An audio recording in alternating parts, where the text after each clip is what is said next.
Hello दोस्तों, कैसे हैं आप। उम्मीद है अच्छे होंगे और मस्त होंगे, बढ़िया पढ़ाई कर रहे होंगे। तो चलिए बच्चे, आज हम इस क्लास में क्या पढ़ने वाले हैं, 2 अंकों की संख्याओं पर आधारित जो क्वेश्चन आते हैं और अभाज्य गुणनखंडों पर प्राइम फैक्टराइजेशन पर जो क्वेश्चन आते हैं और इकाई अंक यूनिट डिजिट पे जो क्वेश्चन आते हैं, इन सब का डिटेल में चर्चा करते हैं। तो चलिए आज का क्लास का पहला क्वेश्चन देखते हैं क्या है बच्चे। ठीक है, जब तक आप इस क्लास को शेयर कर दीजिए अपने सभी दोस्तों के साथ। बेटा सबसे पहले तो हमें क्या करना है, 2 अंकों की संख्या से क्या कॉन्सेप्ट बनता है उस कॉन्सेप्ट को समझना है। ठीक है, तो चलिए हम एक पेज लेते हैं और इस पेज में अच्छे से समझते हैं कि 2 अंकों की संख्याओं पर क्या कॉन्सेप्ट बन सकता है, क्या क्वेश्चन बन सकते हैं। ठीक है, थोड़ा आवाज़ में इशू होगा क्योंकि आज बारिश हो रही है, तो हो सकता है थोड़ा बहुत दिक्कत हो, लेकिन आप उसको एडजस्ट करिएगा। देखिए क्वेश्चन 2 अंकों की संख्या की बात करें, जैसे कोई भी आप 2 अंकों की संख्या लिखते हैं, जैसे 28 लिख दिया, तो 28 में ये यूनिट डिजिट कहलाता है, इकाई का अंक कहलाता है, और ये बेटा 10th प्लेस कहलाता है, यानी दहाई का अंक कहलाता है। इसको अगर एक्सप्लेन करके हम लिखना चाहें तो इसको लिख सकते हैं 20 + 8 हो गया। ठीक है, और एक्सप्लेन करके लिखें तो इसको 10 × 2 लिख सकते हैं, और प्लस क्या लिख देंगे, 8 लिख देंगे। ठीक, तो इसमें इकाई का जो अंक होगा बच्चे वो तो 8 है, और दहाई का अंक क्या है, दहाई का अंक 2 है। लेकिन ये 10 कहाँ से आ गया है भैया, 10th प्लेस में है, 10वें स्थान पे है, इसलिए इसमें 10 का मल्टीप्लाई किया गया। इसी तरह अगर कोई भी आपको स्टैंडर्ड वैल्यू मानना है, ठीक है, इक्वेशन मानना है 2 अंकों की संख्या, तो कैसे मानोगे, ध्यान देना, 10x + y मानोगे। क्या मानोगे, 10x + y। ये 2 अंकों की एक संख्या है। कभी भी आपको 2 अंकों की संख्या मानना है तो आप ऐसे मानोगे 10x + y। अब देखो क्वेश्चन क्या आता है, बोलेगा जैसे 28 है, अगर हम इसके अंक परस्पर बदल दें भाई, इकाई का अंक दहाई पे कर दे और दहाई का इकाई पे, तो बच्चे हमारे पास जो एक नया नंबर बनेगा वो क्या बन जाएगा, 82 बन जाएगा। तो ऐसे ही हमने 10x + y को जब बदला तो बच्चे एक नया नंबर हमारे सामने आ गया, और नंबर क्या हुआ, ये बन जाएगा 10y + x। क्या बन जाएगा बच्चे, 10y + x। इकाई का अंक दहाई के स्थान पे और दहाई का अंक इकाई के स्थान पे हुआ, तो एक न्यू नंबर बन गया, नई संख्या बन गई। क्या बन गई बेटा, नई संख्या बन गई। ठीक, अगर बच्चे इन संख्याओं को हम ऐड कर दें, जोड़ दें, ठीक है, तो जोड़ेंगे तो देखो यहाँ से 10x है और यहाँ से x है, तो बच्चे क्या मिल जाएगा, 11x मिल जाएगा, और प्लस बच्चे क्या मिल जाएगा, 11y मिल जाएगा। इस चीज़ को आपको नोट बना के लिखना है अच्छे से। तो ठीक है, तो हमने एक जो पुरानी संख्या थी और एक नई संख्या है, उनका जब योग निकाला, ठीक है, योगफल निकाला, तो क्या निकल के आया, 11 कॉमन कर लें तो बच्चे यहाँ से बन जाएगा x + y। यहाँ से एक कॉन्सेप्ट बन जाता है कि एक संख्या तथा उसके अंकों को परस्पर बदलने से बनी संख्या का जो योगफल आएगा, ठीक है बच्चे, जो योगफल आएगा, सम आएगा, वो किससे कटेगा, एक तो 11 से कटेगा। देखो योगफल के 2 फैक्टर निकल के आए, एक 11 और एक x + y। तो हम कह सकते हैं कि योगफल के 2 फैक्टर आए, एक 11 हुआ और x + y हुआ, यानी ये जो संख्याओं का योगफल हुआ वो 11 से भी कटेगा, और एग्जैक्टली बेटा किससे कटेगा, उस संख्या के अंकों का योगफल, क्योंकि x y है क्या, x y उस संख्या के अंक थे। तो हम कह सकते हैं, क्वेश्चन आपसे पूछेगा कि 1-2 अंकों की संख्या और उसको पलटने से बनी संख्या का जो योगफल होगा वो किससे पूर्णतया विभाजित होगा, तो आप कहेंगे या तो 11 से कटेगा, और या तो बेटा दी गई संख्या के अंकों के योगफल से कटेगा, 2 नंबर से कटता है। तो इस बात को नोट डाल के अच्छे से लिख लीजिएगा, क्या लिखना है, 1-2 अंकों की संख्या, 1-2 अंकों की संख्या और उसके अंकों को परस्पर बदलने से बनी संख्या का योगफल पूर्णतया विभाजित होता है किससे, हमेशा 11 से और x + y से। पहला कॉन्सेप्ट ये हुआ। अगला कॉन्सेप्ट क्या होगा, अगला कॉन्सेप्ट बच्चे पढ़ते हैं हम। अगला कॉन्सेप्ट ध्यान से देखिए। अगला कॉन्सेप्ट ये हो सकता है कि 2 अंकों की संख्या, जैसे बच्चे आपके पास लिखा है 10x + y, ये संख्या थी, अब इसके अंकों को परस्पर बदला हमने तो एक नई संख्या मिल गई बच्चे, क्या मिल जाएगा, 10y + x मिल जाएगा, ये लो नई संख्या बन गई। ठीक है, अगर बच्चे इस बार हम कह दें कि इनका योगफल ना निकाल के आप इनका अंतर निकालिए, तो जैसे ही बेटा अंतर निकालोगे, इनको माइनस करोगे, एक नई संख्या, एक संख्या थी और इसके अंकों को बदलने से बनी नई संख्या का जब अंतर निकालेंगे, तो जब हम घटाते हैं तो साइन चेंज हो जाता है। 10x में बेटा x माइनस का घटेगा तो ये आ जाएगा 9x आ जाएगा, और 10x माइनस का है, इससे y घटेगा तो माइनस का 9y आ जाएगा। ठीक, यहाँ से अंतर निकल के आया, इस बार डिफरेंस निकल के आया। तो बच्चे हम कह सकते हैं कि अगर 9 हम यहाँ से कॉमन कर लें तो x माइनस वाई निकल के आएगा। एक दूसरा कॉन्सेप्ट बन गया कि भैया जो अंतर होता है एक संख्या और उसके अंकों को परस्पर बदलने से बनी संख्या का जो अंतर होगा उसके 2 फैक्टर होंगे, यानी वो अंतर किससे किससे कटेगा। तो आप कहोगे सर अंतर सिर्फ 2 चीज़ों से कटेगा, एक किससे बच्चे, एक 9 से कटेगा और दूसरा बेटा उसका फैक्टर क्या होगा, उस संख्या के अंकों का अंतर होगा। यानी दो जो संख्या है, जो भी संख्या बनाई गई है 2 अंकों की, जैसे आप 37 मान लो, तो 37 के अंकों का अंतर क्या हुआ, 7 और 3 का अंतर 4 हुआ। ठीक है, तो जब एक संख्या लिया आपने 37 और उसका उल्टा कर दिया तो 73 आया, तो इनका जो भी डिफरेंस आएगा यानी इनका जो अंतर आएगा वो किससे कटेगा, 9 से हमेशा कटेगा बेटा, और 7 और 3 का अंतर यानी 4 से कटेगा हमेशा, ये ध्यान देना। तो योगफल किससे कटता है, तो आपने कहा था 11 से और दी गई संख्या के अंकों के योगफल से। लेकिन अगर एक संख्या देखा जाए और एक उनके अंकों को परस्पर बदलने से बनी संख्या का जो बेटा अंतर आएगा वो अंतर हमेशा किससे कटेगा, याद रखिए अंतर हमेशा 9 से और दी गई संख्या के अंकों के अंतर से कटेगा, 2 चीज़ों से हमेशा कटेगा। ठीक है, ये ध्यान देना, ये कॉन्सेप्ट है। अब आगे हम क्वेश्चन देखते हैं, क्वेश्चन क्या क्या बनेंगे वो सारे क्वेश्चन आप कर सकते हैं। ठीक, चलिए ये पहला क्वेश्चन है, ये इतनी जानकारी आपको ज़रूरी थी देना। अब क्वेश्चन बाकी बनेंगे। अब से कह रहा है 2 अंकों की संख्या में अगर 18 जोड़ने पर उस संख्या के अंक आपस में बदल जाते हैं और संख्या के अंकों का गुणनफल कितना है, 8 है। तो बेटा पहला तो ये आंसर हमारा गलत हो गया। क्यों, दोनों संख्या के अंकों का गुणनफल बेटा यहाँ 6 है और यहाँ 8 है और यहाँ 8 है, यहाँ 8 है, तो सी नंबर तो देखते ही एक स्टेटमेंट से गलत हुआ। अब कह रहा है एक 2 अंकों की संख्या है, जैसे हम मान लें 2 अंकों की संख्या 42 को मान लें कि अगर ये हमारा करेक्ट आंसर होगा, तो कह रहा है अगर इसमें बेटा 18 जोड़ दिया जाए। ऐसे क्वेश्चन मोस्टली आप ऑप्शन से लगाओगे। कह रहा है 2 अंकों की संख्या में अगर हम 18 बच्चे जोड़ दें तो जो संख्या मिलेगी, ठीक है, आपस में कह रहा है 18 जोड़ने पर संख्या के अंक बदल जाएंगे। 18 जोड़ने पर जो रिजल्ट आएगा तो वो रिजल्ट कितना आएगा, वो क्वेश्चन कह रहा है अंक बदल के संख्या आ जाएगी, यानी 42 है तो उस पर 18 जोड़ने पर वो 24 बन जाएगा।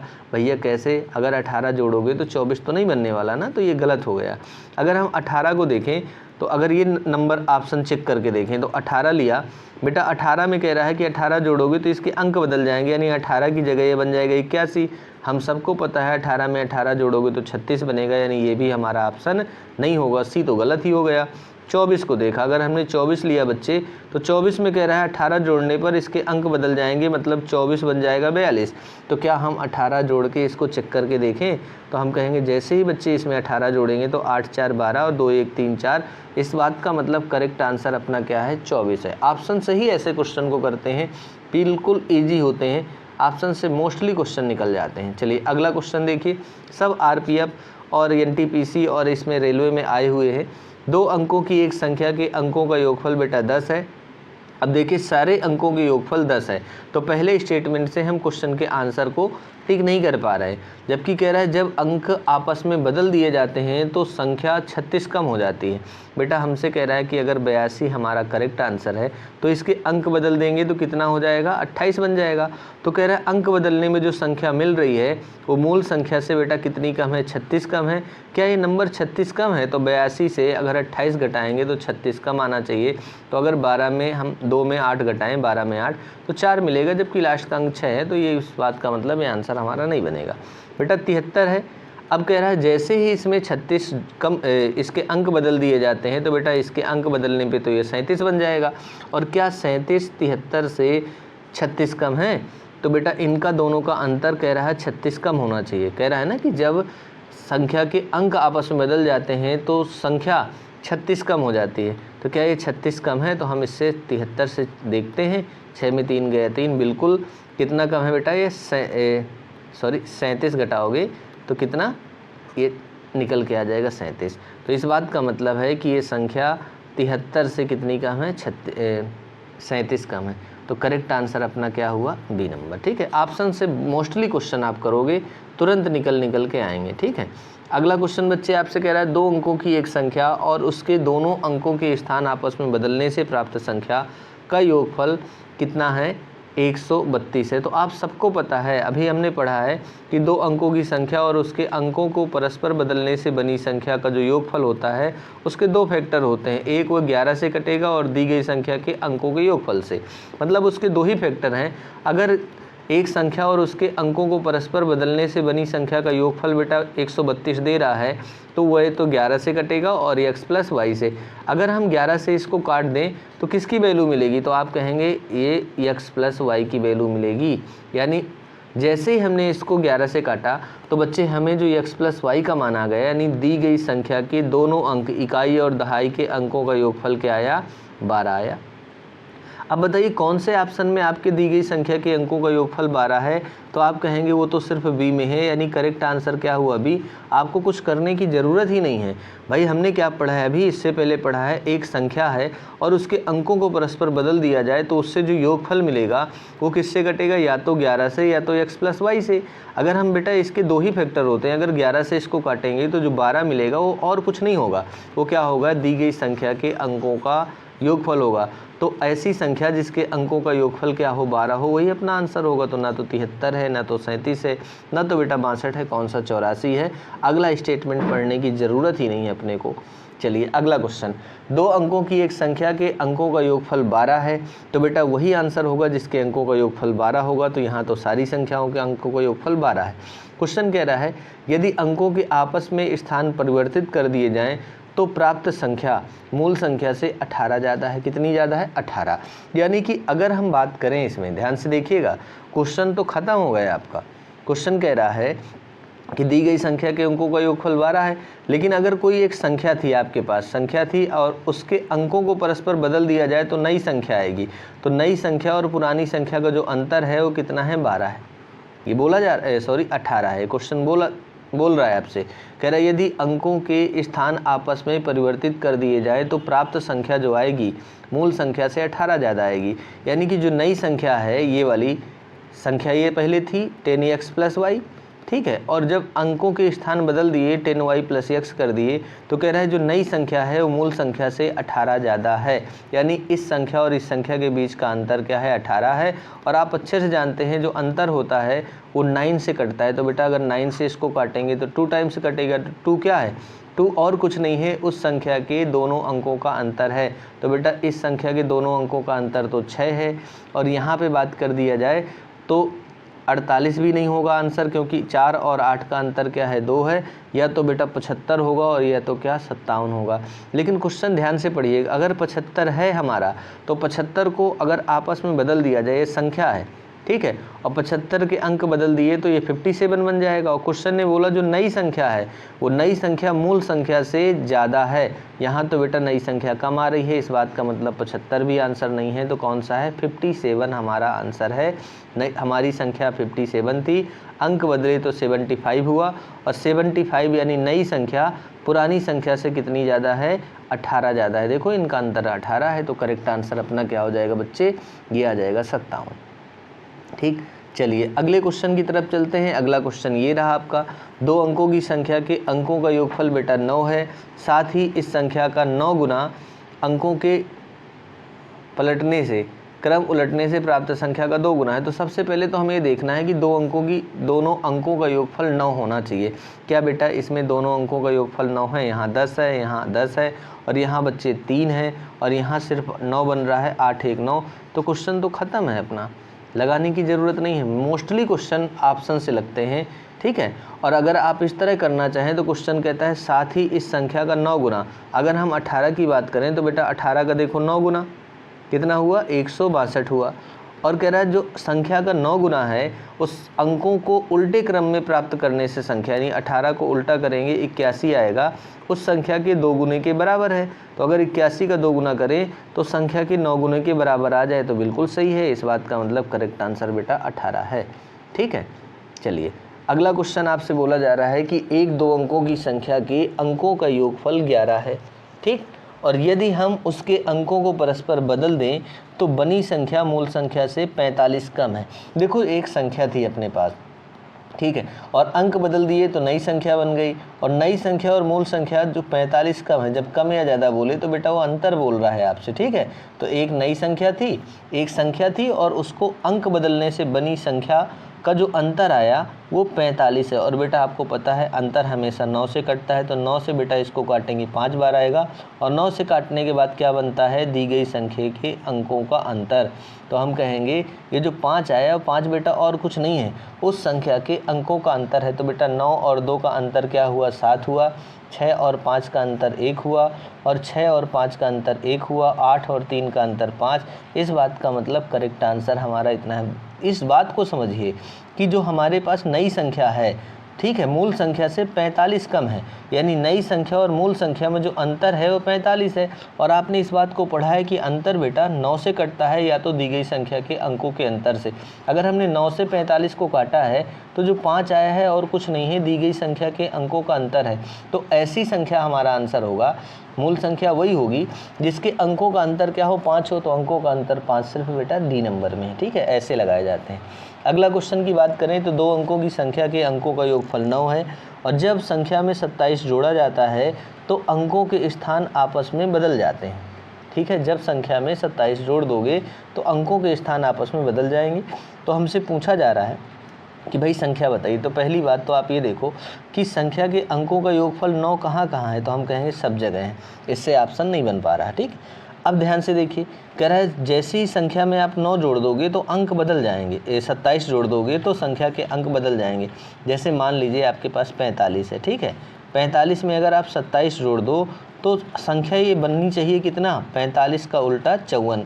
क्या ये ऐसा हो पा रहा है, तो आप कहेंगे बिल्कुल नहीं। 45 में 27 जोड़ेंगे तो 54 बिल्कुल भी नहीं मिलेगा, ये ऑप्शन गलत है।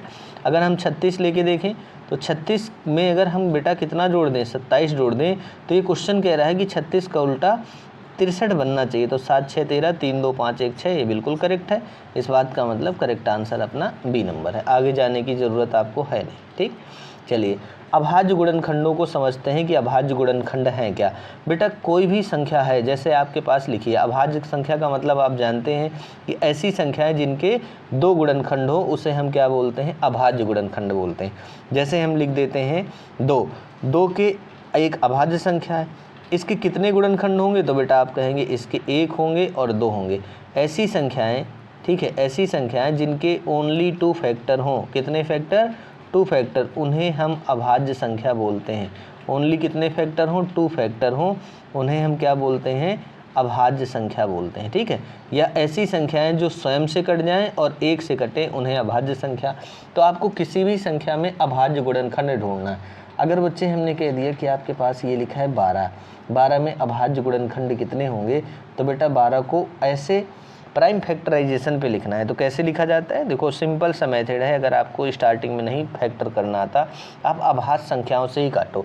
देखो अभाज्य संख्याएं कौन कौन सी होती हैं, 2 3 और 5 और 7, और इसी तरह 11 है, 13 है। इससे पहले वाली क्लास में अभाज्य संख्याओं का जिक्र हम कर चुके हैं। 2 से हम बच्चे काटेंगे 6, 2 से कितनी बार, 3 बार, और 3 से 1 बार, ठीक। दुनिया का कोई भी नंबर है, ये अभिभाज्य संख्या है, ये सबसे भाग लग सकता है। तो 12 को हम जब फैक्टर करके देखें तो 2 इंटू 2 इंटू क्या निकल के आया, 3। तो बताइए 12 में कुल कितनी अभाज्य संख्या हैं, तो आप कहेंगे 1 2 3, यानी 12 में कुल अभाज्य गुणनखंडों की संख्या क्या है, 3 गुणनखंड है, 3 अभाज्य गुणनखंड है, ठीक है। ऐसे करके लिखा जाता है। अगर आपसे पूछा जाए 6 में कुल कितने अभाज्य गुणनखंड है, तो 2 इंटू 3, भाई 6 में 6 अविभाज्य संख्या है, 1 से भी कटती है, 2 से भी कटती है, 3 से भी कटती है, 6 से। ऐसी संख्याएं जो 2 से ज़्यादा गुणनखंड हो उन्हें भाज्य संख्याएं बोलते हैं। अगर इनको 6 में अभाज्य गुणनखंड बताना है तो हम 2 इंटू 3 लिख देंगे। 2 भी किसी से नहीं कटता और 3 भी किसी से नहीं कटता, यानी 6 में अभाज्य गुणनखंडों की संख्या 2 होगी, ठीक। एक पेज और लेते हैं, थोड़ा सा और चीज़ें समझाते हैं, फिर क्वेश्चन की तरफ चलते हैं। बच्चे अगर आपसे कह दिया जाए कि आपके पास ये लिखा है 24 में अभाज्य गुणनखंडों की संख्या ज्ञात कीजिए, तो 24 को आप ऐसे लिख सकते हैं, 2 से बेटा कितनी बार, 12 बार, और 2 से बच्चे कितनी बार, 6 बार, और 2 से फिर आप काटोगे कितनी बार, 3 बार, और बच्चे फिर 3 से कट जाएगा कितनी बार, 1 बार। वैसे 24 तो भाज्य था, 24 को अभाज्य गुणनखंड में लिखोगे तो बच्चे क्या लिखोगे, 2 कितनी बार आया, 3 बार, तो आप लिखोगे 2 इंटू 2 इंटू 2, और इंटू 3। देखो 2 भी अभाज्य है, ये भी अभाज्य है, ये भी अभाज्य है, ये भी अभाज्य है। तो हमने 24 के अभाज्य गुणनखंड लिखे तो हमारे पास कितने फैक्टर निकल के आए? 4। ठीक है, टोटल 4 अभाज्य गुणनखंड हैं, ऐसे बताया जाता है। ठीक है, आपसे पूछा जाए 24 में कुल कितने प्राइम फैक्टर हैं, तो आप कहेंगे 24 में कुल अभाज्य गुणनखंडों की संख्या है वो कितनी है? 4 है। ठीक, इस तरह करके आपसे कोई पूछे कि भाई ये बताइए कि आप 96 में बता दीजिए, तो आप क्या करोगे? ऐसे ही बच्चे, वैसे तोड़ना आपको तुरंत आना चाहिए। हम आपको और बिल्कुल आसान भाषा में समझा देते हैं। 2 से ऐसे बार, 2 से बेटा 24 बार, अभाज्य संख्याओं से ही भाग देना है। ऐसा नहीं कि 2 के बाद सीधे 4 से भाग लगा दो, क्योंकि 4 से इसलिए भाग नहीं लगाना क्योंकि 4 आपका अभाज्य नहीं है। फिर 2 से कितना? 12 बार। फिर बेटा 2 से कितनी बार? 6 बार। फिर 2 से कितनी बार? 2 से 3 बार। और फिर 3 से कितनी बार? 1 बार। तो आप कहेंगे 1 2 3 4 5 6 7। तो अभाज्य गुणनखंडों की संख्या कितनी है? 3 2 5 1 6 6 है। तो हम कहेंगे 6 अभाज्य गुणनखंड होंगे। कितने होंगे? 6। समझ गए होंगे आप अच्छे से। चलिए आगे क्वेश्चन करते हैं। और कानपुर में बढ़िया बेहतरीन बारिश हो रही है भाई। आप लोग कमेंट भी किया करिए कहाँ से हैं आप लोग। ठीक, चलिए क्वेश्चन कह रहा है गुणनखंड में अभाज्य गुणनखंडों की संख्या। तो बच्चे अगर हम 8 की बात करें तो अभी 8 क्या आपका प्राइम फैक्टर है प्राइम संख्या? आप कहेंगे नहीं, प्राइम नंबर नहीं है, अभाज्य गुणनखंड ये नहीं है, अभाज्य संख्या नहीं है। तो 8 को क्या लिखा जा सकता है? 8 को अभाज्य गुणनखंड में लिखा जा सकता है 2 × 2 × 2। तो बेटा इस तरह ना लिख के, अगर हमें 2 को 3 बार लिखना है तो हम 2 के पावर 3 लिख सकते हैं। तो हमने लिख दिया 2 के पावर 3। और बच्चे होल ऑफ पावर जैसे 10 लिखा था वैसे 10 लिखा रहने दो। अब 9 क्या अभाज्य गुणनखंड है?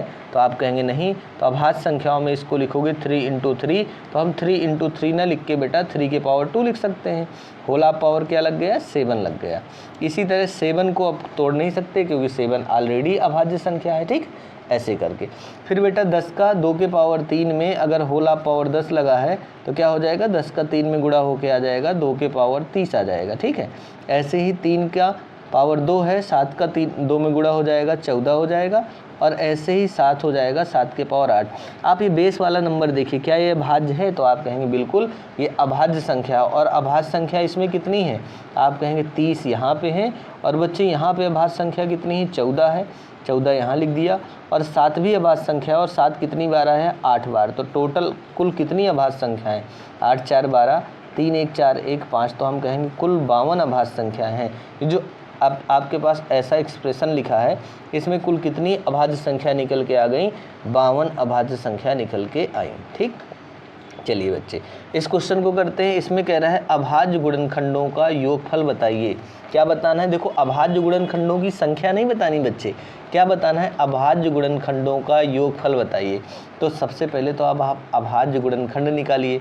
इसकी बात करें तो इसको क्या लिख सकते हैं? 3 के पावर 2 और होल ऑफ पावर 6, क्योंकि 9 आपका अभी भाज्य संख्या है। ऐसे ही 24 को क्या लिखोगे? 24 को बच्चे लिखोगे 2 × 2 और इंटू क्या लिख दोगे? 3। 4 × 3 मत लिख देना, सॉरी 12 को आप क्या लिखोगे? 2 × 2 × 3। अगर 4 × 3 लिख दिया तो बेटा ये गलत हो जाएगा, क्योंकि 4 आपका प्राइम फैक्टर नहीं है, प्राइम नंबर नहीं है। आपको प्राइम बना के लिखना है। होल ऑफ पावर 4 लिख दिया और 7 के पावर 7 लिख दिया। यहाँ से क्या हो जाएगा? 3 के पावर 12 हो जाएगा। और यहाँ से देखा जाए तो क्या हो जाएगा? ध्यान से देखिए, 2 कितनी बार है? इसको लिखा जा सकता है 2 के पावर 2, ऐसे लिख सकते हो। 2 के पावर 2, होल ऑफ पावर क्या है? 4। तो इसमें भी पावर 4 है, इसमें भी पावर 4 है, तो ये आ जाएगा 2 के पावर बच्चे 8 आ जाएगा। ठीक है, और इंटू आ जाएगा 3 के पावर 4 आ जाएगा। और इंटू 7 टू पावर कितना आ जाएगा? 7। आपको अभाज्य गुणनखंडों का योगफल बताना है। तो पहले बताइए हमारे पास अभाज्य गुणनखंड कौन कौन से हैं? तो बेटा एक तो आपके पास 3 है, और एक क्या है? 2 है, और एक कितना है? 7 है। 3 ही अभाज्य संख्या है ना। आपको अभाज्य गुणनखंडों की संख्या नहीं निकालनी, अभाज्य गुणनखंडों का योगफल। तो आप इसमें बताइए इस पूरे में प्राइम नंबर कौन सा है? तो आप कहेंगे प्राइम नंबर एक 2 है, एक 3 है और एक 7 है।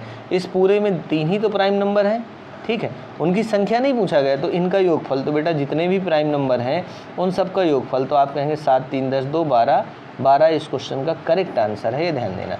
आपसे संख्या नहीं पूछा गया, संख्या पूछता तो आप ये बताते 12 अभाज्य संख्या यहाँ है, 8 यहाँ है, 4 यहाँ है, 12 8 20 4 24 और 24 7 31। 31 अभाज्य संख्याएं होंगी। ये अभाज्य गुणनखंड है, लेकिन आपसे बच्चे अभाज्य गुणनखंड नहीं पूछा, अभाज्य गुणनखंडों का योगफल। तो बताइए प्राइम नंबर कौन सा है, 3 है, 2 है, 7 है, तो बच्चे इनका योगफल बताओगे। ठीक है।